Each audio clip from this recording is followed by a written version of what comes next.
Welcome, everyone, to the Forensic Fails pre-pod pod. I'm Brian. And I'm Kristin.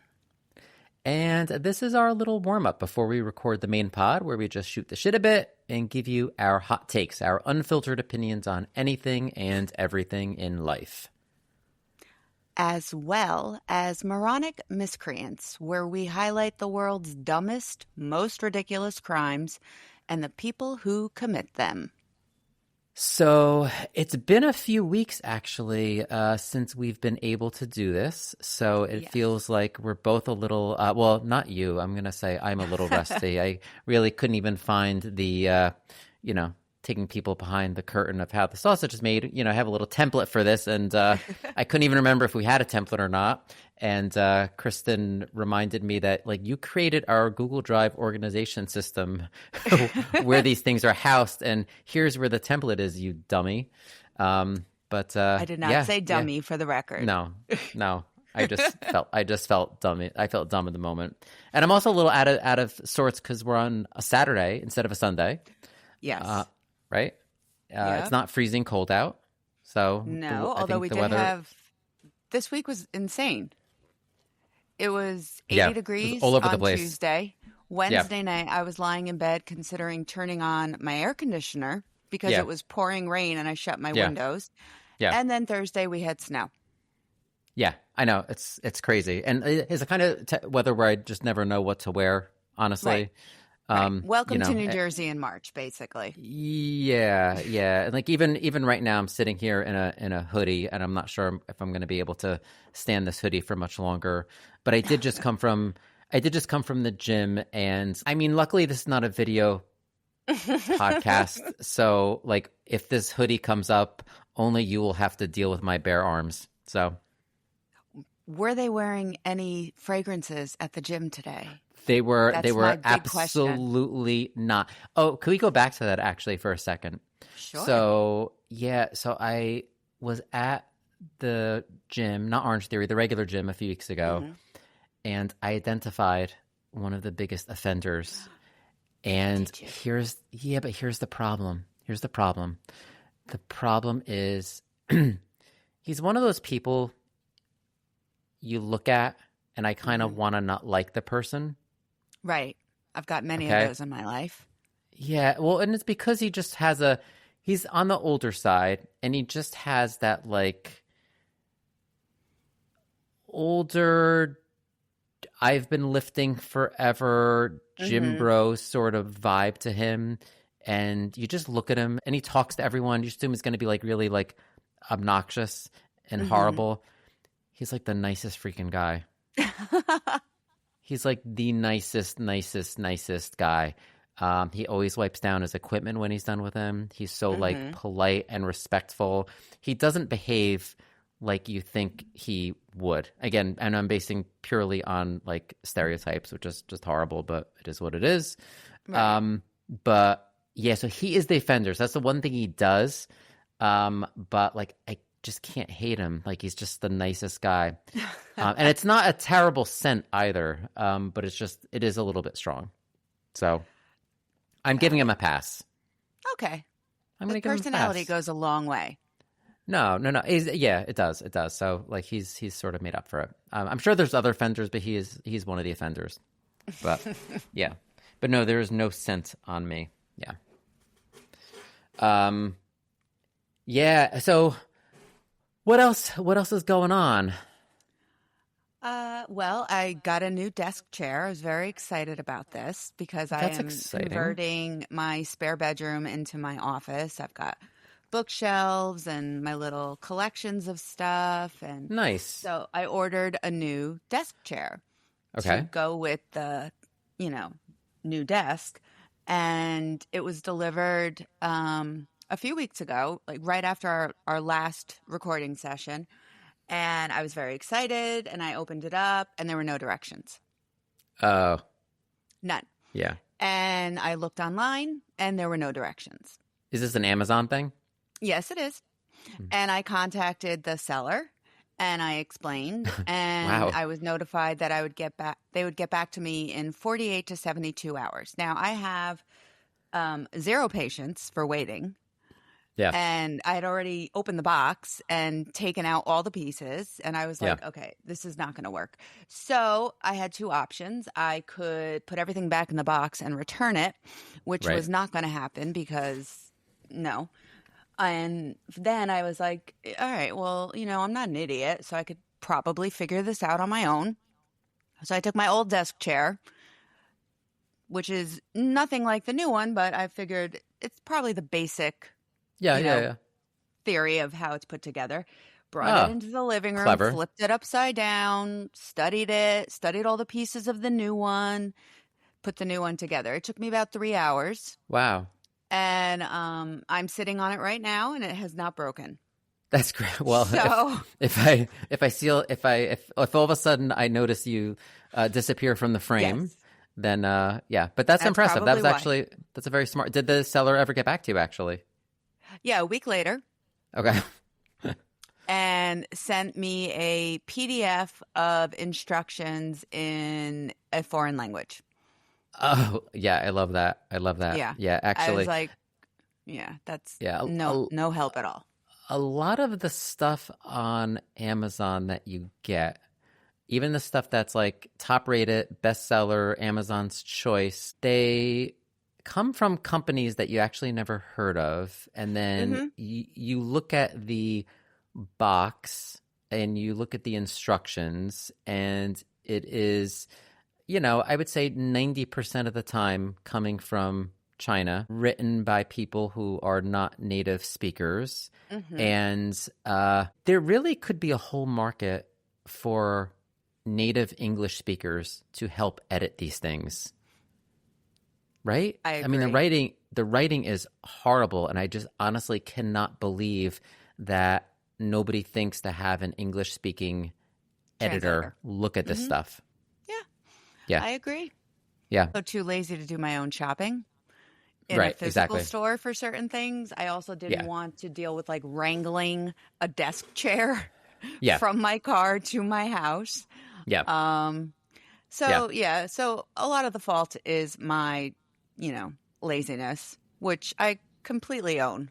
Yeah, no, we all do it. We all do it. And so actually one of the reasons we usually do this on a Sunday, we're on a Saturday. And Kristina reached out to me to say like, oh, hey, because you were supposed to have brunch originally on Sunday. Yes, which is now back on. This works out great. But Kristin's like, no, it's actually, my brunch got canceled. I could do it on Sunday. I'm like, I can't. I'm taking a road trip. I'm going to North Carolina. So I don't think I told you the story behind this, did I? No, but I'm actually going to North Carolina this summer. Oh, okay. Where in North Carolina? The Outer Banks. My youngest cousin is getting married there. Oh, nice. So we're going down for her wedding. I'm not sure if I am flying or driving or what, but I still have some time to figure it out. Well, I'll be in Charlotte. So the story here is so the story's not going to end where it begins. Okay, so I'm taking on a little journey. So for the longest time, my oldest son has wanted to go on a cruise. And I love cruises. I've never been on a cruise. They're fun. I don't know that I'd be a cruise person, but I would love to try one, like a Royal Caribbean type thing. Yeah, I mean, you can do a short one. My first cruise was a short one to Bermuda. It was about 4 days, I think. Yep. Right out of Bayonne. And one of the things I love about it, as soon as you walk onto that ship, you're on vacation. There's nothing more to worry about. No cars, no getting to and from. That's the thing. All about relaxation. I really was thinking like, so my son had spring break coming up, and months ago, I just said to him in passing, because again, the topic of cruises come up, and my wife will never go on one because she's desperately afraid of water. So even like the concept of being on a boat in water, and then we saw that stuff on Netflix, like Poop Cruise and all that. Amy Bradley is missing. Forget it. Oh, like, that's a rough one. Yeah, she will not be going on a cruise. Yeah, and that was a Royal Caribbean cruise. Amy Bradley. Amy Bradley was. Yeah, I think Poop Cruise was Carnival. I'm pretty sure. Well, yeah, I'm pretty sure that was Carnival. We should actually cover those at some point. Yes. But yeah, because I especially, I mean, the one is very clear, Poop Cruise. Amy Bradley is missing. I don't know what to think of it at times. My mind goes all over the place in terms of what I believe and what I don't believe. Anyway, so, so I said, like, a spring break coming up. Maybe we could do a short cruise. Like, I should look into that. Okay. Mm-hmm. Now I started looking into it, and then, like, whatever, like, it just sort of drifted. We never really talked about it again. A few weeks ago, my son says to me, he's like, oh, I just realized spring break is coming up. So are we still doing that cruise? I'm like, the one we haven't talked about in months? No. So I said, no, I never really pursued it any further. We haven't talked about it in months. Mm-hmm. He's like, oh, okay. He's like, well, can we do something? He's like, I don't know. Maybe we could do like a road trip. Maybe go to, like, I don't know, Poconos, North Carolina, Adirondack, whatever. He's like throwing out all the stuff. Mm-hmm. And I'm like, well, I don't know that I can get off from work. I have to see, blah, blah, blah. But let me think about it. So, I was looking at my PTO, and I said, like, well, I actually do have some days to use, and I can only carry over like 5 days. And our vacation cycle, our PTO cycle is weird because it resets in the beginning of August. Okay. So needless to say, I'm like, I actually could swing some days off. So I decided, my son's a big basketball fan. Mm-hmm. He's never been to a game. His favorite game is the Miami Heat. So I'm like, well, let me see where the Heat is playing during his spring break. They do have a home game in Miami. I looked into that. Exorbitantly expensive, both to get there. The hotels are crazy. The seats are, like, ridiculous, like insane. Like, the cheap seats are $250 a seat, well, let alone I think good seats. It has to do with this time of year also. Florida is very pricey. Years ago, my husband and I went to Key West during my spring break in April, and it was insanely expensive. And we went because my birthday happened to fall during that. So that was like my birthday present that year. But yeah, this time of year, it is very, very pricey. Everything down there is the flights, the hotels, everything. Insane. So, but I saw that they were playing Tuesday night, Charlotte, North Carolina, at the Spectrum Arena versus the Hornets. Okay. And so I talked to him about it, and we decided to do a road trip. So we're going to head down tomorrow morning, drive down to Charlotte.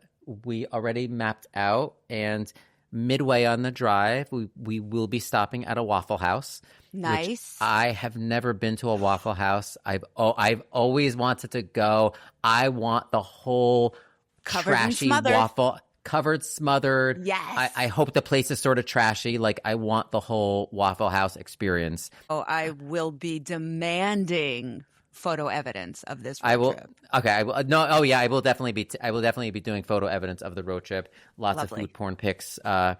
Because I already looked into, like, different, like, places that we can go for, like, more like Southern type of food. I was asking, use ChatGPT for food recommendations, and it's like, it's recommending, like, Italian restaurants. I'm like, I could get that here. Please. Listen, I love you, I chat. I can get it in my own kitchen. Like, and I live in New Jersey. Right. Northern Jersey. I'm Italian American. Like, not to be a snob, but I can guarantee that I can make and get stuff better than what you're offering me. So anyway. Yeah, so I'm excited. I haven't done a road trip like this. Of road trips.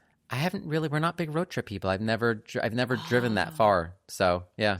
Yeah, I'm a big fan of road trips. I love taking them. I love making playlists for the drive. I love road trip snacks. Yeah. One of my favorite things, and I think I mentioned this in, like, one of our earlier episodes, was, like, I love going to those little off the beaten path, like, convenience stores and places like that. And I'm excited for you. Yeah. So I will keep you posted.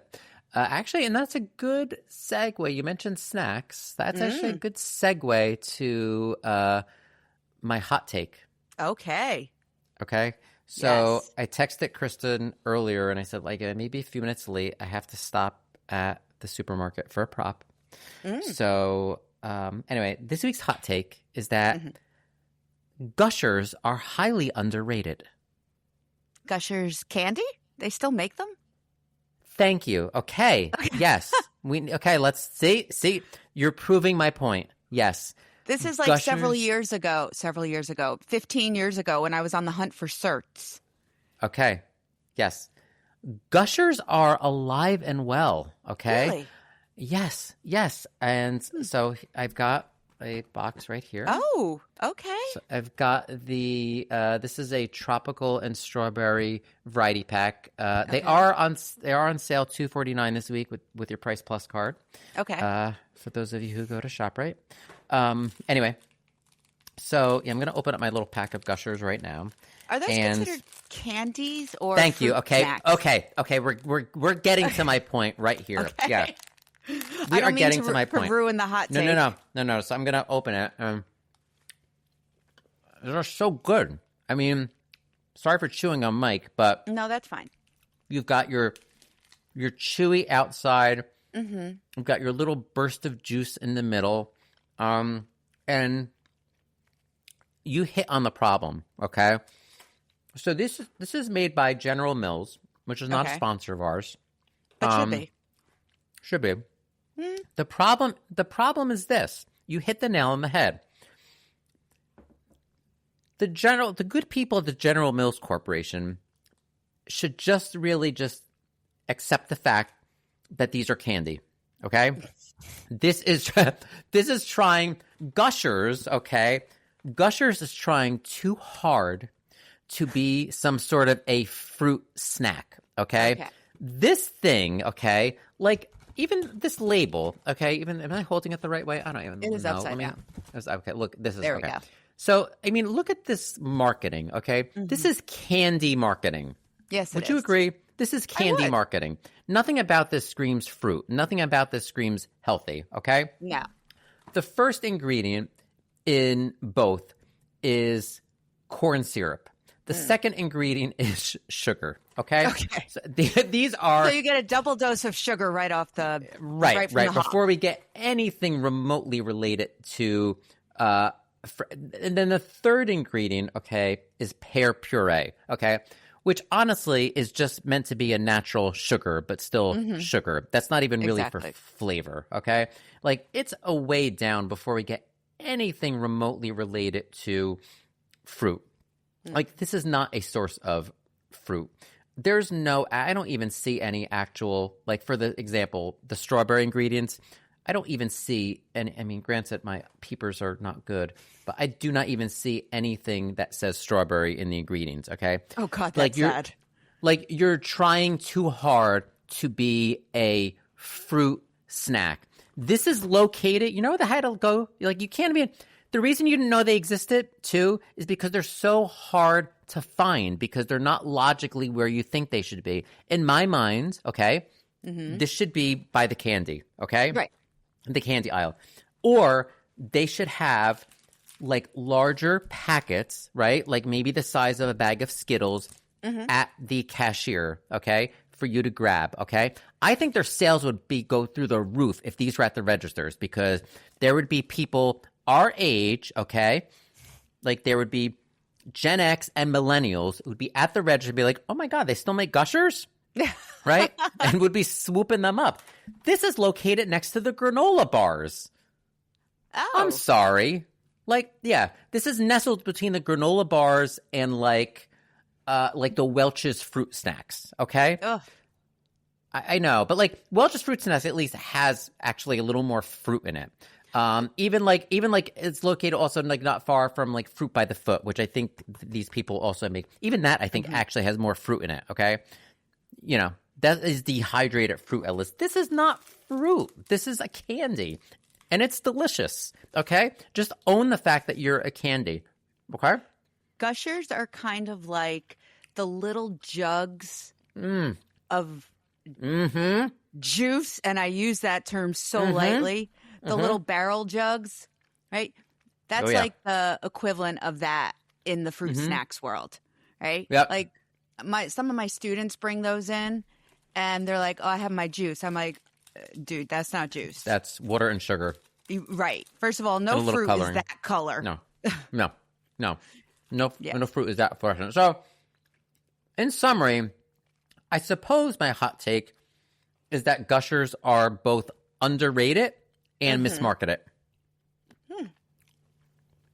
Okay. So, I honestly didn't know they still existed. So today, that's my, fun fact of the day, I guess. My learning moment. go out and get some. Just look for What are the flavors? I got the tropical and strawberry variety pack. Okay. They also have like sour watermelon. I think they have also like blue raspberry, which will be a future hot take. Don't get me started on blue raspberry, okay? Don't. But yeah. So highly recommend. Okay. Right next to the granola. In your shop, right? I guarantee, right in the granola aisle, is naturally where you'll find the Gushers. Absolutely. Why wouldn't they be there? Why wouldn't they be right next to the granola? Yep. All right. Wow. Well, that's all I got for my hot take. Okay. All right. Well, my hot take is appropriate for this time of year. Okay. And it is that daylight savings time is completely unnecessary in this day and age. Completely agreed. I hate it. And I hate it for several reasons. Go on. Number one, it completely screws with my internal body clock. Number two, I am too short to get on little step stools to reach the clocks in my house to manually change them. Oh, so you still have clocks that require resetting. Right. I have two regular clocks, one in my kitchen, one by the front door, because for some reason I always need to know what time it is, although I rarely wear a watch. And, like my phones, computers, things like that, they automatically change, but then I have to go around and change the microwave clock, the stove clock, the this, the that, even my alarm clock, because I refuse to get rid of it. I still have like my old school, digital radio clock, because I like waking up to Jim Kerr in the morning show on 104.3. Not a sponsor, but should be. Should be. And it's like jet lag without the vacation. And then the entire week after we change those clocks, I am exhausted, and I am looking at the clock, waiting for a, quote, decent hour to call it a day and go to bed. And this week, it was like 7:45 every week, where I was like, I can't do this anymore. Because I'm waking up like early, Yeah. And because everything is just screwed up in my head. Or I oversleep because everything is screwed up. So I understand people like the extra daylight, as it gets later and it stays brighter out. I understand that, and I'm not against that. But at the same time, it's just a lot of work, and it's unnecessary. And a lot of work. Just stop screwing with the time. Let it go already. I just set it so it's extra daylight, like all year round. Yeah. Like, just keep it where it is right now. Right. It's like, keep it where it is right now. Like, just keep it where it is right now. And I'm screwed up too, because on top of that, like, we haven't recorded in a couple weeks. And one of the reasons why is because a couple weeks ago, I was in Paris for work. I was there for a while, and that really, like, just that screws me up, like that, the jet lag. So I had a week recovering from the jet lag. I really don't recover. Excuse me. The Gushers are repeating. So natural fruit doesn't repeat like this, just saying. So it was worth it though. They're delicious. So on top of not recovering, I finally recover, and then boom, daylight savings. Exactly. I was actually thinking about that on Sunday, and because I think we had talked about possibly recording last weekend, and you were like, I just can't. I'm still screwed up with, coming home. And then I'm thinking, oh, that poor man. Oh, yeah. Now he's got daylight savings time on top of all of that. Yes. Well, and then we don't have to go into details here. And then God decided. You know what? Also, he needs cellulitis by his right eye and infected eyelids and a sty. Yes. Let's just put a bow on everything for Brian. Yeah. Oh, yeah. All right, moronic miscreants, dumb criminals. So I have a fun one this week. Oh, okay. Aren't they always fun though? Yeah, this is fun, but this one is This one is so fun that I honestly couldn't even do it justice just reading it myself, just like writing anything. So I'm just going to actually just read the article. It's a very short clip from this is coming out of a Birmingham, Alabama. This is WVTM NBC 13. Okay. The title of the article is Zoinks! Search for burglar dressed as Scooby Doo in Tuscaloosa. Scooby Doo is my favorite cartoon. Oh, Scooby Doo is great. Yes. I do like it when a news organization actually doesn't take itself too seriously. Okay. Like right off with that headline, I'm like, all right, this is going to be pretty good. All right. So Tuscaloosa, Alabama. Gas up the mystery machine. It looks like the Tuscaloosa Police Department has another mystery on its hands. Oh. Tuscaloosa police are searching for a Scooby-Doo suit-wearing burglar. At 3:45 in the morning on Sunday, the cartoon-clad criminal broke into the Quickie Stop, again, that must be a fun convenience store, on Highway 82 in Duncanville. But unlike the real Scooby, police said the burglar took cash and coins and left the snacks behind. Aww. Images from inside the store show a man wearing a costume of the canine crime fighter and holding a duffel bag. Tuscaloosa police are asking you to call them at 205-349-2121 to help them unmask the villain. And Kristin, in the show chat, please hold. I will. Okay. I'm going to. Hold on, I lost it. Oh, here we go. Sorry. All right, I just sent you a link so you can see our moronic miscreant. Hold on, let me open up the chat.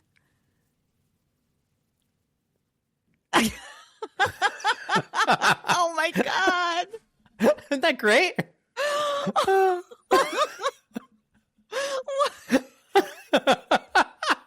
I can't. First of all, do you want to describe what you're seeing? So we have a adult wearing a head-to-toe plushy, furry Scooby-Doo costume, like something you would see at like a theme park. Yeah. With the head. It's like a professional costume. This isn't like a homemade thing that our moms would have made us in first grade for Halloween. Right. And then he has some kind of green full face mask, I guess. Yes. In the first picture, we have a back view. There is a tail, in case anybody was wondering. There is. And the head part is up with the ears. And in the second picture, the head part is not on, but he is wearing a full face green mask, like a ski mask. And all I could think of is the heat pouring off him, because you said this was Alabama?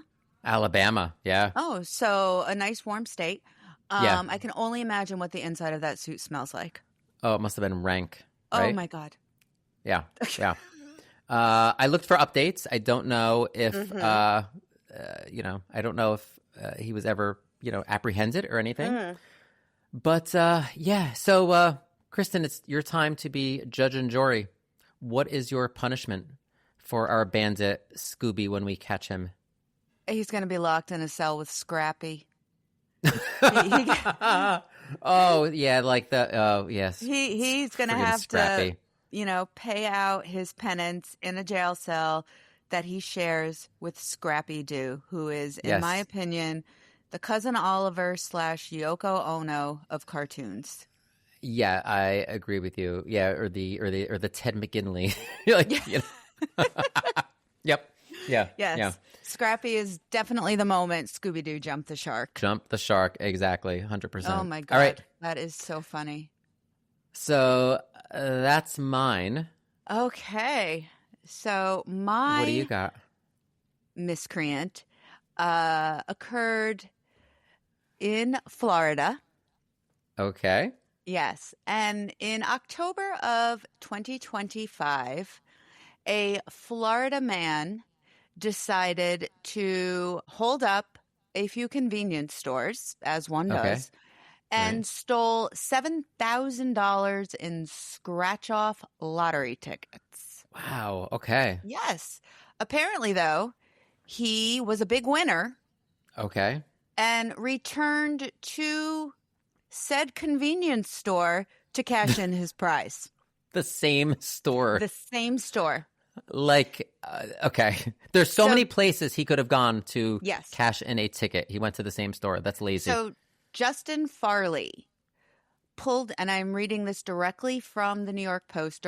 Justin Farley, who was 43 at the time, pulled into a St. Petersburg Circle K on May 5th. So this article is actually older than the crime itself. And opened multiple cabinets and took scratch-off lottery tickets before fleeing the scene in his gray Hyundai Elantra. 40 minutes later, he arrived at an area 7-Eleven. Oh, no, I'm sorry. He went to a different convenience store to redeem the $7,000 worth of scratch-offs. So he stole $7,000 worth of scratch-off lottery tickets, scratched them off in his Elantra, found out he won, and returned to a 7-Eleven.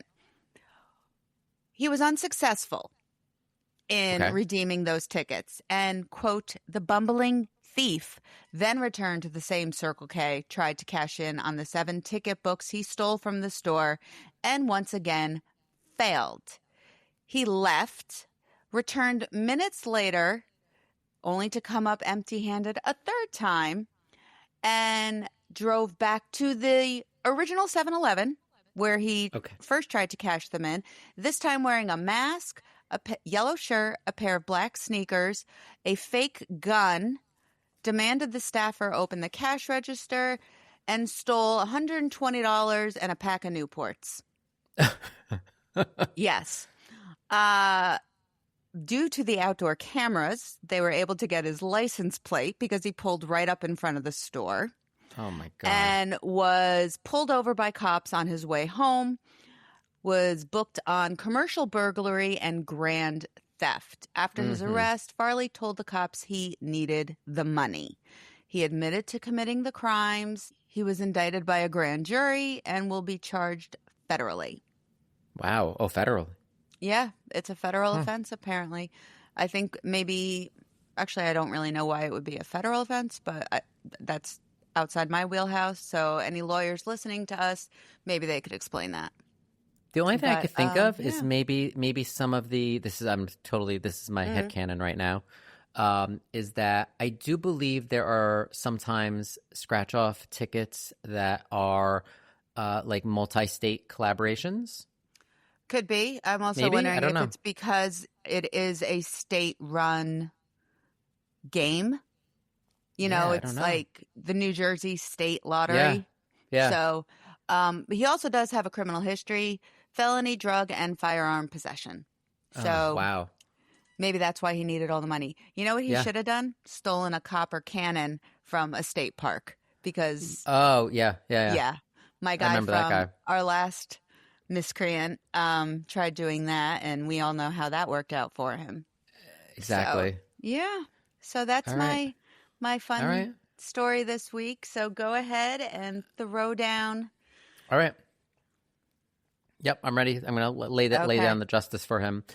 So we're going to still allow him, actually, to be involved with games of chance. However, he's going to be on the other side of games of chance and doing it in a community service function.